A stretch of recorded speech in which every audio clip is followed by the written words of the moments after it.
શું કામ આપો, મને સ્વયં દર્શન આપો. એટલે એ માટીનો ઢગલો છે આખો ખુલી ગયો અને ભોળેનાથે એને સ્વયં દર્શન આપ્યું. સુધી અમને પૂજા આરાધના કરી. પછી એ દર શિવરાત્રિ અહીંથી સોમનાથ દર્શન માટે જતા, પાછા એ જ ભોયરા માટે આવી જતા. એટલે પોતે સ્થાપિત થયા એટલે સ્વયંભૂ, જમીનમાંથી પ્રગટ છે ને એટલે સ્વયંભૂ, એટલે કોઈ સ્થાપના કરેલી નથી. એટલે તમારે સોમનાથ જવાની જરૂર નથી. હું સોમનાથના ભાગરૂપે જ અહીંયા બિરાજું છું. અહીંયા આજે શિવલિંગ જે અત્યારે છે એ સ્થળ ઉપર એક માટીનો આમ ઢગલો જોયો એમણે, તો એ મને જોઈ ગયા એટલે ડગાઈ ગયા અને મેં એને બી શાપ આપ્યો, ચંદ્રને બી શાપ આપ્યો. મહાદેવ, જય માતાજી. કેમ છો બધા? મજામાં થશું તો આપણે નવા વ્લોગમાં સ્વાગત છે. ને અત્યારે આપણે ક્યાં આવ્યા છીએ? અત્યારે આપણે આવ્યા છીએ ગૌતમેશ્વર મહાદેવનું મંદિર છે સિહોર, અને એનો બહુ ઘણો જૂનો ઇતિહાસ છે. તો આપણે એ ઇતિહાસને બાપુ હારે જો ઇતિહાસ જણાવતા હોય તો જણાવશું, નકર તમને દર્શન કરાવશું. જો અત્યારે તેના ગેટે ઊભા છે ને હવે જઈએ અંદર જવાનું છે. હવે અંજર આપણે અહીંયાથી અંજર જવાનું છે. આ ગેટ છે, અહીંયા જે ગણપતિ છે આ જો ગેટ, અહીંથી આપણે અંજર જવાનું. આ ધજમાં છે નંદીજી છે ને પીસુ છે. હવે અહીંથી અંજર જઈએ આપણે.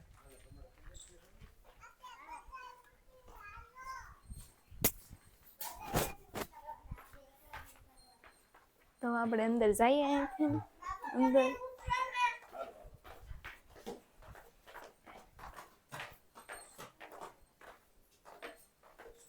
જો આ ગેટ છે, આપણે અહીંથી જવાનું છે અંદર.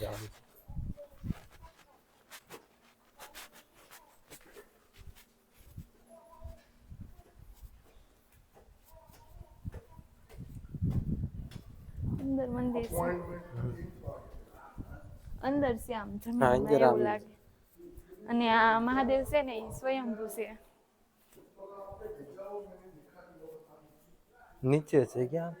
અંદર છે બધું. અંદર આવી ઉપર અંદર આ જો ડુંગરો છે. એક અહીંયા શિવલિંગ છે, મંદિર છે.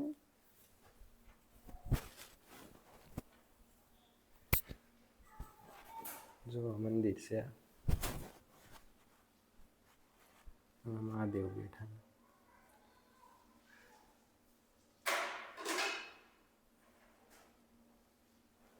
દર્શન કરી લેજો તમે બધા. અંદર પહાડની અંદર. હા, પહાડની અંદર બેઠેલા, પણ પહાડ જ તે છે ને. અંદર શું ને અંદર ગુફા હોય, ગુફા છે, છે. ગુફા જ છે. હવે મેં દર્શન કરી લઈને તમને દર્શન કરાવી દીધા છે. વિડીયોમાં બન્યા રહેજો. બાપુ વારે એવું લાગે તો તમને ઇતિહાસ જણાવતા તો તમને જણાવશું. ગૌતમેશ્વર મહાદેવનો મૂળ ઇતિહાસ, ગૌતમ ઋષિ જે નાસિક ત્રંબકેશ્વર જ્યોતિર્લિંગ પાસે બ્રહ્મગીરી પહાડ છે, ત્યાં એમનો મૂળ આશ્રમ, ત્યાં બ્રહ્મગીરી પહાડની ઉપર તપશ્ચર્યા કરતા હતા. એટલે ઇન્દ્રને એવું લાગ્યું કે આ ઋષિ કોઈ મારી ઇન્દ્રાસન લેવા માટે તપશ્ચર્યા કરે, જેથી કરીને મારું ઇન્દ્રાસન છે એ છીનવાઈ જાય. તો એમણે એમના આશ્રમમાં જઈને કપટ કરવાનું વિચારણા કરી. એટલે ગૌતમ ઋષિને આશ્રમની અંદર એ રાત્રિના સમયે આવે છે, સાથે ચંદ્રને મુર્ગો બનાવવાનું કહે છે, કેમ કે એ ઇન્દ્ર છે દેવોના રાજા. એટલે ચંદ્રને આજ્ઞા કરી કે તમે મુર્ગા બનો. તો ચંદ્રએ કાંઈ એની સાથે બહેસ ન કરી, કારણ કે એ એમના દેવ હતા. ઇન્દ્ર છે એ દેવોના દેવ કહેવાય. એટલે રાત્રિના સમયે મુર્ગાએ અવાજ દીધો એટલે ગૌતમ ઋષિને એવું લાગ્યું કે બ્રાહ્મુહૂર્ત, એટલે બ્રાહ્મુહૂર્ત એટલે સવારના 3 પછી જેવો સમય થાય ને બ્રાહ્મુહૂર્ત કહેવાય. એટલે એમાં ઋષિમુનિઓ જાગી તપશ્ચર્યા માટે સ્નાન વિધિ કરીને પછી પોતાના ધ્યાનની અંદર બેસતા હોય છે. એટલે એ રાત્રિના સમયે અવાજ થયો પક્ષીઓનો. એટલે ગૌતમ ઋષિએ વિચાર્યું કે બ્રાહ્મુહૂર્ત થઈ ગયું, એટલે પોતે જાગીને નીચે ગોદાવરીમાં સ્નાન કરવા માટે જાય છે. તો એ અરસામાં થોડે હજી આગળ નીકળ્યા છે આશ્રમની બહાર, એટલે આકાશવાણી થઈ કે ગૌતમ ઋષિ, તમારા આશ્રમની અંદર કપટ ચાલે છે, તમે અત્યારે રાત્રિના સમયે સ્નાન કરવું વર્જિત છે, રાત્રિના સમયે સ્નાન ન કરવાય, નદીઓની અંદર સ્નાન કરાય નહીં, એ પાપના ભાગીદાર થાય. એટલે ગૌતમ ઋષિને થયું મારે કોઈની સાથે કાંઈ તકલીફ નથી, મારે કોઈની કાંઈ અપેક્ષા નથી, કાંઈ લેવું નથી, તો મારા આશ્રમની અંદર કપટ કેવી રીતે? એટલે પોતે થોડા ઉગ્ર વેશની અંદર પાછા આવે છે. એટલે ઇન્દ્ર છે હજી એ ગૌતમ ઋષિનું રૂપ લેવામાં મગ્ન થઈ ગયા હતા એના આશ્રમની અંદર. એટલે આવીને તરત જ ઋષિ ઓચિંતાના આવ્યા, એટલે ઇન્દ્ર એકદમ ડઘાઈ ગયા કે ઋષિ એકદમ પાછા કેમ આવ્યા? એટલે એના તપોબળથી ગૌતમ ઋષિના પોતાના તપશ્ચર્યાથી ઓળખી ગયા કે આ તો ઇન્દ્ર છે, મારા આશ્રમમાં શા માટે આવ્યો છે? એટલે એણે તરત જ ઇન્દ્રને શાપ આપ્યો કે તું 1000 છિદ્ર તને થઈ જાય. તો ચંદ્ર છે એ પણ ગભરાઈ ગયો, એકદમ બહાર આવી ગયો. એટલે એને બી શાપ આપ્યો તને ક્ષય રોગ લાગુ પડે. એટલે બંનેને શાપ આપ્યો. ચંદ્ર કે પણ ઋષિ મારો એમાં કોઈ વાંક નથી, મને તો મારા જે રાજા છે એ કહે પણ મારે વર્તવું પડે. બિચારાએ બહુ વિનંતી કરી તો કે સારું, તું મહિનામાં 1 વખત પૂર્ણ થઈ શકીશ, પૂર્ણિમાના દિવસે ચંદ્ર પૂર્ણ હોય, બાકી વધતો ઘટતો રહે. પછી આશ્રમની અંદર પોતે ગયા તો આ અહલ્યાને તો કાંઈ ખબર નહીં બહાર શું બન્યું છે ઘટના. એટલે અહલ્યાને જગાડી અને એમને બી શાપ આપ્યો કે તમે જળપત્તર થઈ જાઓ. એટલે એને એકાએક એમ થયું કરી મારા સ્વામી કોઈ દિવસ આવી રીતે ક્યારેય તે ઉગ્ર સ્વરૂપમાં નથી બોલતા, એને બદલે આજે મને શાપ દેવાનું શું કારણ?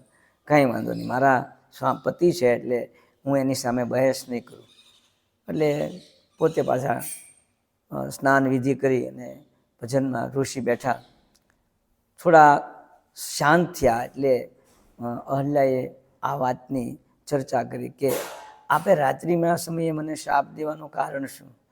તો કે તમને કાંઈ ખબર નથી, આપણા આશ્રમની અંદર ઇન્દ્ર આવ્યા હતા અને એ કપટ કરવા માગતા હતા, પણ એ મને જોઈ ગયા એટલે ડઘાઈ ગયા અને મેં એને બી શાપ આપ્યો, ચંદ્રને બી શાપ આપ્યો, અને તમને શાપ એટલા માટે આપ્યો કે તમે કોઈ સામાન્ય સ્ત્રી નથી, તમે એક મહાન ઋષિના પત્ની છો. એટલે તમે તમારા તપોબળથી જાણી શકો કે સામી વ્યક્તિ આપણા આશ્રમની અંદર કોણ છે, ક્યારે આવે છે, શું છે, તમે જાણી શકો. મેં એને જાણી લીધું એમ તમે બી જાણી શકો. સારું, તો પણ આ શ્રાપનો ઉદ્ધાર ક્યારે? સારો, હું આપનો શ્રાપ સ્વીકારી લઉં. તો કે રામચંદ્રજીનો અવતાર થશે અને આ વનમાંથી પસાર થશે, તમારી ઉપર એની ચરણ સ્પર્શ થશે, ત્યારે તમારો મૂળ સ્વરૂપમાં તમે આવી શકશો. ત્યાં સુધી તમે અહીંયા જળપત્થર બની જાઓ. અહલ્યા છે પથ્થરવત બની ગયા. પછી ઋષિને એમ થયું ખરેખર મેં મારા પત્નીને 2 ગુના શાપ આપ્યો છે, એનો આટલો વાંક હતો નહીં, પણ હવે અહીંયા રહેવું યોગ્ય નથી, કારણ કે આ શાપિત ભૂમિ થઈ ગઈ. એટલે પોતે પોતાના ચુનંદા શિષ્યો અને સાથે લઈ અને એણે 12 જ્યોતિર્લિંગની યાત્રા માટે નીકળવાનું નક્કી કર્યું. તો શિષ્યોને સાથે ચાલતા ચાલતા પશ્ચિમ દિશાની અંદર, એટલે કે પહેલું આપણે અહીંયા સૌરાષ્ટ્રે સોમનાથ સમજો, પહેલું સોમનાથ આવે, 12 જ્યોતિર્લિંગમાં સોમનાથ છે પ્રથમ આવે. એટલે પશ્ચિમ દિશામાં ચાલતા ચાલતા અહીંયા આ સ્થાનમાં આવ્યા. તો એ વખતે સાંજ પડી ગઈ. એણે એક દ્રશ્ય જોયું કે જે હિંસક અને અહિંસક પ્રાણીઓ છે એ આપસની અંદર પ્રેમ કરી અને બોલતા હતા. બધા સભાની અંદર બેઠા હતા. એટલે એને એમ થયું કે આ ભૂમિ અહિંસક હોય અથવા તો ભગવાન શિવ અહીંયા સ્વયં બિરાજતા હોય, નકર આવી રીતે આ ભૂમિ છે, આ પ્રાણીઓ છે એ એકબીજાની ઉપર શિકાર કરવા માટે તૈયાર હોય, એની બદલે સભાની અંદર બેઠા છે. એટલે પોતાના શિષ્યોને કીધું અહીંયા ડેરા તંબુ લગાવી દો, આપણે રાત્રિવાસ રોકાય, સવારમાં ભોલેનાથની પૂજા કરી પાર્થેશ્વરની અને આગળ પ્રયાણ કરશું યાત્રાનું.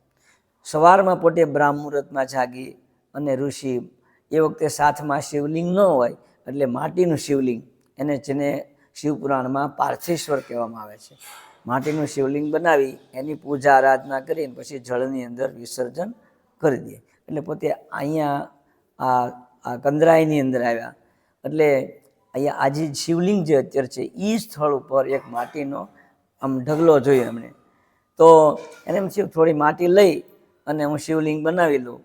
તો એ દરમિયાન માટી લેવા જાય ત્યાં એક ગાય આવી અને એની ઉપર આંચળમાંથી દૂધ રોસવા લાગ્યો, એની મેળે અભિષેક થવા લાગ્યો. એની મેળે અભિષેક ત્યારે જ થાય કે અંદર શિવલિંગ હોય અથવા તો મણીવાળા સર્પ હોય તો જ એની મેળે અભિષેક થાય, નકર થાય નહીં. એટલે પોતે સમાધિમાં બેસી ગયા ગૌતમ ઋષિ. એટલે ભોલેનાથના દર્શન થયા અમને. એટલે એમણે સમાધિમાં જ ભગવાનને વિનંતી કરી કે હું આપના દર્શન માટે તો નીકળ્યો છું, તો મને સમાધિમાં દર્શન શું કામ આપો, મને સ્વયં દર્શન આપો. એટલે એ માટીનો ઢગલો છે આખો ખુલી ગયો અને ભોલેનાથે એને સ્વયં દર્શન આપ્યા. એટલે એને આજ્ઞા કરી કે તમે અહીંયા જ રોકાઓ, આ ભૂમિ પણ અહિંસક છે અને પવિત્ર પણ છે, એટલે તમારે સોમનાથ જવાની જરૂર નથી, હું સોમનાથના ભાગરૂપે જ અહીંયા બિરાજું છું. એટલે ગૌતમ ઋષિની આજ્ઞા થઈ. તો કે પ્રભુ મારે આપના સોમનાથના દર્શને આવવું હોય તો કે આગળના ભાગમાં એક પુરાણવાળી ગુફા છે, ત્યાંથી તમે સોમનાથ પહોંચ્યા માટે શોર્ટકટ રસ્તેથી આવી શકશો. એમ કહીને ભોલેનાથ છે એ પોતાના પિંડના રૂપમાં સ્થાપિત થઈ ગયા. એટલે પોતે સ્થાપિત થયા એટલે સ્વયંભૂ, જમીનમાંથી પ્રગટ થયા ને એટલે સ્વયંભૂ, એટલે કોઈ સ્થાપના કરેલી નથી. ગૌતમ ઋષિને પહેલું શિવલિંગ ભોલેનાથ દર્શન દીધા એટલે ગૌતમ ઋષિએ પહેલી પૂજા કરી એટલે ગૌતમેશ્વર નામ પડ્યું. સ્વયંભૂ આપોઆપ પ્રગટ થયા એટલે સ્વયંભૂ, ભૂ એટલે જમીન, સ્વયં એટલે પોતાની મેળે પ્રગટ થયા એટલે સ્વયંભૂ. ગૌતમેશ્વર નામ એમનું ગૌતમ ઋષિએ પહેલી પૂજા કરી એટલે પડ્યું. પછી એમને થયું કે અહીંયા પાણીની અગવડતા છે, પાણી માટે દૂર દૂર જવું પડે, એટલે આગળના ભાગમાં એક કુંડ છે એ ત્યાં જઈ અને એમણે વરુણદેવે આવાહન કર્યું કે આપ પાણી રૂપે પ્રવાહ રૂપે અહીંયા પ્રગટ થાવ, કારણ કે આ ભૂમિ પણ અહિંસક છે અને અહીંયા હું અહીંયા ભોલેનાથની સેવા માટે અહીંયા હું રોકાવાનો છું. એટલે વરુણદેવ ત્યાં પ્રગટ થયા, ત્યાં સ્નાન કરી જળ લઈ અને આ શિવલિંગના પૂજા આરાધના કરતા. ઘણા વર્ષો સુધી અમને પૂજા આરાધના કરી. પછી એ દર શિવરાત્રિ અહીંથી સોમનાથ દર્શન માટે જતા, પાછા એ જ ભોયરા માટે આવી જતા. એ પછી અહીંયા એમણે 7 દુષ્કાળ ઉતરાવેલા. પાણીની બહુ વરસાદ પડ્યો નહીં એટલે એમણે સવારે જવ વાવતા અને સાંજે લણી લેતા, એવી એમની પાસે કૃષિ વિદ્યા હતી.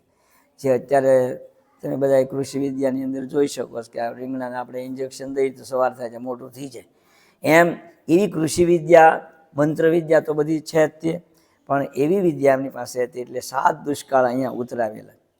એ પછી ગૌતમ ઋષિએ આ જ ગુફામાં બેસી અને જે ન્યાયના આચાર્ય એને ન્યાયશાસ્ત્ર લખ્યું આ ગુફામાં બેસીને, એટલે એ પોતે ન્યાયના આચાર્ય છે. એટલે એ પછી શાપ પૂરો થયો. રામચંદ્રજી પોતા એ વનમાંથી પસાર થયા અને અહલ્યાનો ઉદ્ધાર થયો. પછી પોતાને ખ્યાલ આવી ગયો કે હવે અહલ્યાનો ઉદ્ધાર થઈ ગયો છે, એટલે પોતાનો આ આશ્રમ છોડી અને મૂળ આશ્રમની અંદર નાસિક ત્રંબકેશ્વર જ્યોતિર્લિંગ છે એની બાજુમાં બ્રહ્મગીરી પહાડ છે ત્યાં પાછા પોતે જતા રહ્યા. પરંતુ એમના શિષ્યો છે એ અહીંથી 3 કિલોમીટર આગળ સરસ્વતીના ઉપાસકો, એટલે પહેલું નગર વસાયું એ સારસ્વતપુર. પછી બીજું સિંહબાહુ નામના રાજા અહીંયા રાજ્ય કરતા હતા અને સિંહોની વસ્તી એ વખતે ખૂબ હશે. દીપડાની વસ્તી તો અત્યારે છે જ તે, અને સામેનો છે એ દીપડીઓ ડુંગર બી કહેવાય છે. હજી આજની તારીખમાં દીપડાઓ હજી આજની તારીખમાં અહીંયા સુધી આવી જાય છે. એટલે એ વખતે તો ઘનઘોર જંગલ હશે અને સિંહબાહુ નામના રાજા રાજ્ય કરતા હતા. એટલે બીજું નામ છે સારસ્વતપુર ઉપરથી સિંહપુર પડ્યું. ત્રીજું નામ અત્યારે તમે જે સિહોર તમે બધા આવ્યા, સિહોર આવ્યા, તો એ સિહોર નામ કેમ પડ્યું? તો સિદ્ધરાજ જયસિંહ જે જુનાગઢના રાજા રાખેંગાર, એ રાખેંગારના પત્ની રાણક દેવીના શ્રાપથી પોતાને કુષ્ઠરોગ લાગુ થયો કે તે મારી પર કુદૃષ્ટિ કરી એટલે તને કુષ્ઠરોગ લાગુ થાય. એટલે રાજાને કુષ્ઠરોગ લાગુ થાય એટલે એની કિંમત થોડીક ઓછી થઈ જાય. એટલે પોતે ઘણી દવાઓ કરી પણ એનો કોઢ મટ્યો નહીં. પોતે ફરતા ફરતા આ બાજુ આવ્યા અને અહીંયા જૂના શિહોરની અંદર એક કુંડ નાનો એવો એ વખતે સામાન્ય કુંડ છે એની અંદર પોતે સ્નાન કરી અને એના ઘોડા મારફતે એના કૂતરાને પણ ત્યાં નાહ્યો એટલે થોડા એને પણ સારું થયું. એને પોતાનો કોટ જોતો હોય એવું લાગ્યું. એટલે પોતાના સિંહબાહુ છે એના નીચેના રાજા હતા, ખંડિયા રાજા કહેવાય, તો એને એને ખબર પડી એટલે એને એનું સ્વાગત કરી અને રાજમાં લઈ આવ્યા. પછી થોડા દિવસ અહીંયા સ્નાન કર્યું એટલે એમનો કોટ જતો રહ્યો. એટલે પોતે સિંહ બાહુને રિક્વેસ્ટ વિનંતી કરી કે મારે તને હવે બીજું રાજ હું આનાથી મોટું આપીશ, પરંતુ આ મારો કોટ ગયો એટલે મારે આ નગરી છે એ બ્રાહ્મણોને દાનમાં આપવી છે. એટલે કાંઈ વાંધો નહીં મહારાજ, આપની જેવી આજ્ઞા. એટલે એ કુંડ છે આધુનિક બનાવ્યો, એ વખતે મૂર્તિઓથી સજ્જ બનાવ્યો અને આજે બી છે એ કુંડ. તો એ પછી બ્રાહ્મણોને નગરી દાનમાં આપી એટલે ત્રીજું નામ સિહોર પડ્યું. તો આ સિહોરના 3 નામ બદલાઈ ગયા, સારસ્વતપુર, સિંહપુર અને ત્રીજું નામ સિહોર. એ પછી એની સાથે એક ઇતિહાસ જોડાયેલો છે જે સિંહ બાહુનો એક કુમાર હતો. એ રાજા રાજ્ય કરતા હતા એટલે બહુ શરારતી હતો, પ્રજાને રંજાડતો, કોઈ સલામતી નહોતી. એટલે રાજાને ખબર પડી મહાજન છે એ બીજે ગામ જતા હતા, ગાડા ભરીને બધા રાજ્ય પાસેથી નીકળ્યા. એટલે રાજાએ કીધું કે આ બધા મહાજન સારા માણસો કેમ ભૈયા જાય? તો કે મહારાજ આપને કહેવા જેવું નથી. તો કે નાના જે હોય તે અમારો પુત્ર છે તો પણ હું એને શિક્ષા કરીને એને હું સજા કરીશ. તો કે તો એ જ છે કે એ તમારા કુમાર છે એ પ્રજાને રંજાડે છે અને કોઈની સલામતી નથી. તો કે બોલાવો એમ. એટલે જે પ્રધાન છે એ બોલાવવા જાય છે કુમારને કે આપને મહારાજ બોલાવે છે. એટલે પોતે આવે છે કે તમે આ મહાજન જે કહે છે એ વાત સાચી છે? એટલે ગુનેગાર હોય ને છોકરા હોય તો એ પછી બોલે નહીં, પહેલાં હામો ન બોલતા, એ આમ નીચું મોઢું જોઈ ગયું. એટલે કીધું તું હવે છે ને મારી આ પ્રજા છે એ મારા પુત્ર સમાન છે, એટલે તું અહીંથી હવે મારો દેશ છોડીને જતો રહે. મારો પુત્ર ભલે હો પણ હું તને સ્વીકારીશ નહીં, કારણ કે તે મારી પ્રજાને રંજાડી છે. એટલે એને એમ થયું કે હવે હું ક્યાં જાઉં? એટલે પોતે અહીંથી પેલા ઘોઘા બંદર હતું આજથી ઘણા વર્ષો પહેલાં. તો એના મિત્રો બધા એની સાથે બધાએ કે હવે અમને તો અહીંયા છે ને મહારાજ રહેવા દે, અમને ફાંસીની સજા જ આપી દે, એટલે અમે તમારી સાથે આવીએ. એટલે પોતે ઘોઘા બંદરેથી વાણમાં બેસી અને લંકા ગયા. હવે ત્યાં અજાણ્યા પ્રદેશની અંદર તો કંઈ એનું ચાલે નહીં, એટલે પોતે શાંતિથી રહેવા લાગ્યા. પણ રાજાના કુંવરભાઈનું તેજ કંઈ અસ્તું ન રહે, એ પોતે શાંતિથી રહેવા લાગ્યા અને વેપાર વણજ કરવા લાગ્યા. એટલે રાજાને ખબર પડી, રાજાને કોઈ પુત્ર નહોતો, એટલે એની પુત્રીને પરણાવી હતી. એટલે કોઈએ વાત કરી મહાજને કે ભાઈ મહારાજ એક રાજકુમાર જેવો છોકરો છે ને બહુ શાંતિથી રહે છે અને આમ લાગે છે રાજકુમાર, તમે પરિચય મેળવો તો કાંઈક આપણને ખ્યાલ આવે. એટલે એને રાજ્યમાં બોલાવ્યા. પછી એને કીધું કે મને આવી રીતે મને દેશવટો આપેલો છે, પરંતુ હવે એ મને એનો પસ્તાવો બી છે, પરંતુ હવે મને કોઈ સ્વીકારે નહીં, એટલે હું અહીંયા શાંતિથી રહું છું. તો કે તો હું તમને મારી પુત્રી પરણાવું, પણ કે હું રાજા નથી, મારી પાસે રાજ્ય જ નથી, હું તમે મને પરણાવીને તમારી દીકરીને શું કરશો? તો કે હું તમને અડધું રાજપાટ આપું છું. એટલે અડધું રાજપાટ રાજાએ એને આ સિંહ બાહુના પુત્રને આપ્યું. પછી અંતે માણસને પોતાનું વતન સાંભળે એટલે એના પત્નીને રાણીને કીધું કે હવે મને મારા વતનમાં જવું છે. તો કે હું બી આવું પિતાજીને માતા પિતાને એમને ચરણ સ્પર્શ કરવા હું બી આવું. તો કે સારું, તો તમે સાથે ચાલો. પછી ત્યાં લંકાથી પાછા વાણ બાંધી અને અહીંયા આવે. પછી મહાજનને ખબર પડે છે કે ભાઈ આ તો હવે પહેલાં જેવા નથી રહ્યા. એટલે કીધું કે મહારાજ હવે કુમારને આપણા સ્વીકારો, એમનું સ્વાગત કરો. તો કે નહીં, એને હું નહીં સ્વીકારું. તો કે નહીં, પહેલાં જેવા નથી, હવે બહુ એનામાં ઘણું પરિવર્તન આવી ગયું. એટલે પોતે વાતે ગાતે પાછા રાજમાં લાવે છે. તો એ કહેવત પડી લંકાની લાડી અને ઘોઘાનો વર, એ આપણી ગુજરાતી કહેવત છે, એ આ સિહોર ઉપરથી પડેલી છે અને એ ગૌતમેશ્વરના ઇતિહાસની સાથે જોડાયેલો છે. તો આ રીતે ગૌતમેશ્વરનો ઇતિહાસ સિહોરની સાથે જોડાયેલો છે. ઓમ નમઃ શિવાય. નમઃ પાર્વતે પતે. હર હર મહાદેવ. સ્વયં ભગવાન શ્રી ગૌતમેશ્વર મહાદેવ કી જય. જો અહીંયા કેવું છે, આ ઓલું બનાવેલું છે, અહીંયા ઝરણો જ છે, આમ પાણી પાછું ઉપરલું આવે. જો આ કેવું મસ્તીનું બનાવેલું છે અહીંયા. આવું બનાવેલું અહીંયા જો ઓમ છે, આ ગુફામાં ઓમ લખેલું છે. સ્વયંભૂ છે ને ક્યાં? તમે ભાવનગરમાં રહેતા તો એક ફેરી જરૂર આવજો. સિહોર પાસે આવ્યું. સિહોર થી આપણે કેટલું 3-4 કિલોમીટર થાય ને? સિહોર થી 3 કિલોમીટર થાય. ભાવનગરમાં રહેતા એક ફેરી જરૂર આવજો. નીચે તમને બતાવીએ બધું વસ્તુ.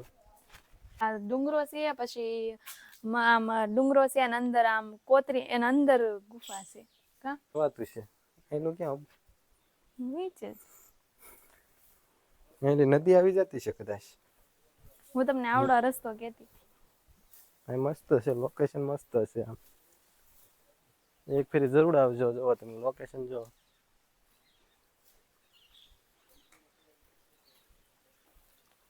કેવું જો પાણી આવે ઝરણા જેમ આમ. આ એકલો અવાજ જ આવે છે પાણી આવે છે જો અહીંયા. ક્યાં પાણી આવે જો છે? અહીંયા સામે આવે છે, જો ત્યાંથી છે. અવાજ આ આવે છે. ડુંગર માંથી પાણી આવે જો ને ડોલા પાણી. હં. જો તમને અવાજ આવતો હોય તો સામે જો ને સાંભળો. પાણી આવે. હા ઝરણો જ છે. ઝરણા. આ ડુંગરા જો. આમ ઓલી સાઈડે બહુ ડુંગર છે. આ ડેમ માંથી પાણી આવે, આમ આ ડેમ માંથી ને ઓલું ઝરણા માંથી આવે છે. આ જે મેં કીધું ને તમે, આ ડેમ માંથી આવે. એ તમને બતાવીશું આગળ જઈને. અત્યારે અહીંનો નજારો તમને દેખાડીએ બધું. હવે પછી જાશું ઓલી સાઈડ પાછા. હા એ ઓલી સાઈડ તમને બતાવીએ.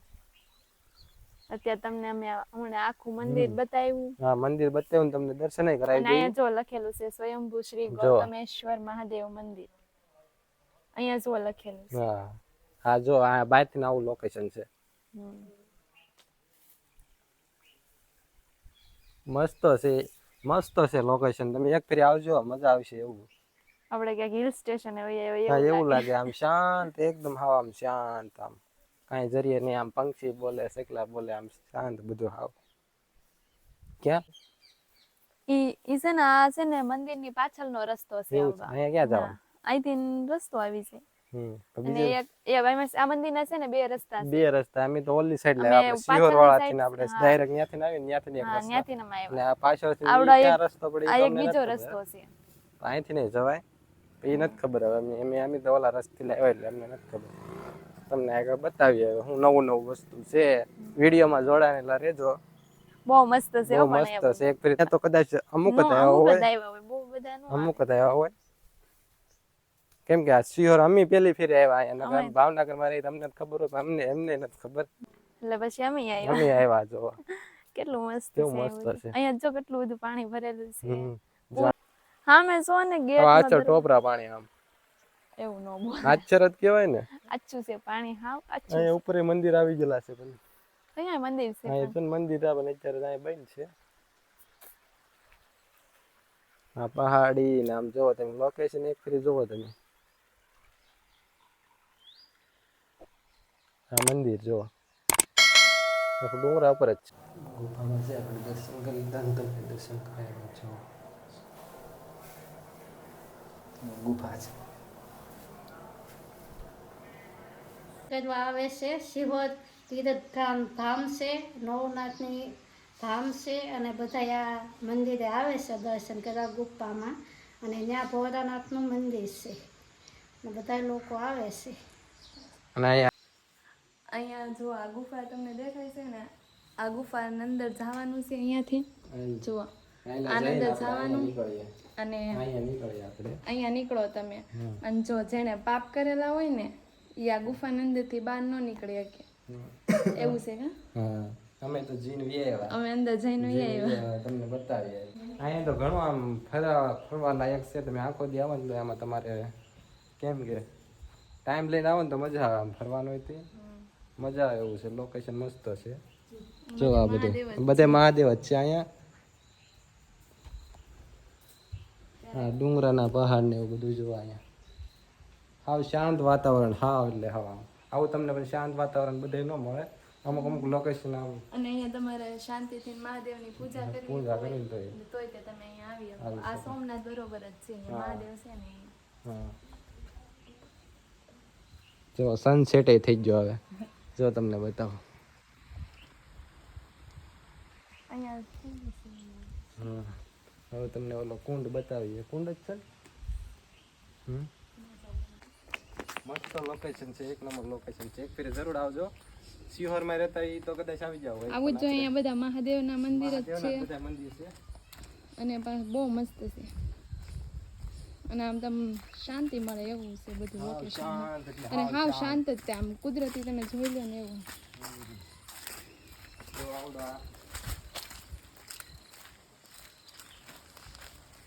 કુંડ છે આ ગૌતેશ્વર મહાદેવ. પાણી જો મસ્ત નો નજારો. અહીંયા ડેમ આવી ગયેલો છે. ક્યાં ઓલો ડેમ છે આપણે પાછળ. આપણને ઓલા બાપુએ ઇતિહાસ કીધો કે નહીં, એમાં એને કીધું હતું કે અહીંયા સિદ્ધરાજ જયસિંહના અને એના અહીંયા સ્નાન કરવાથી પાપ ધોવાના હતા. ઈ કુંડ છે એવું કીધું હતું. અમને ખબર નથી ખાસ, તોય અમે કહીએ જ કહીએ છીએ. છીએ. હવે તમને મળશું નવી, હું હવે નવું શું આયનું છે એ તમને અમે બતાવશું. અહીંયા આવ્યા, અમને બહુ વિડીયો બહુ મજા આવી ગઈ. અમે કઈ બપોરના આવેલા છીએ. હા, બપોરના આવ્યા છે, બપોર આવી જાય, હાંજ પડી ગઈ, ખબર જ ન પડી. બહુ મજા બહુ આવી. મજા આવી ગઈ. આમ એક ફેરી જરૂર આવજો, મજા આવે છે મહાદેવના દર્શન કરવા. અમે અહીંયા ઉપરલા ગેટે આવેલા છે, એ તમને બતાવ્યું પહેલા, પણ આ ઉપરનો બીજો ગેટ છે. બીજા લોકો આવતા હોય કદાચ, અહીંથી આપણે ઓલો આ નીચેનો ગેટ કહેવાય. અને અહીંથી આપણે કયો કુંડે આવી જાય ને ઓલો આપણે અહીંથી આપણે ઓલો આમાં વિડીયોમાં લીધેલો છે, ઈ કુંડે જઈએ કે અને આપણે ઓલી ગુફાની અંદરથી આપણે ગુફાની અંદરથી મંદિરમાંથી જઈએ કે અને ગુફામાં મંદિર છે ને, એ અહીંયાથી આવે છે. એટલે આ ગેટેથી તમે ત્યાં જઈ શકો. અહીંયા મંદિર આપણે બે ગેટ છે, મંદિરના બે ગેટ છે. એક ઉપરથી અમે તો ઉપરથી આવેલા છે, પણ આ બીજા આવતા હોય તો આ બે ગેટ છે. એટલે ગૌતમેશ્વર ડેમ છે સિંહોનો, ને અહીંયા હા જો સેલ્ફી પોઈન્ટ છે. આ જો અમે અહીંયા ઘણી બધી સેલ્ફી પાડી. સેલ્ફી પાડી. પછી મસ્ત, આ ડેમ છે જો. બહુ મસ્ત છે. અહીંયા ડુંગર છે એકલા, ને આવું બધું છે. અને અહીંયા જો આમ નીચે શું હાલવાનું છે, હાલવાનું એ. હવે તો એ વિડીયો ને એન્ડ નહીં કરી દઈએ અહીંયા. જો આ વિડીયો તમને ગમ્યો હોય લાઈક શેર સબસ્ક્રાઈબ કરવાનું ભૂલતા નહીં. અને મહાદેવ મળશું ફરી એક નવા વ્લોગમાં.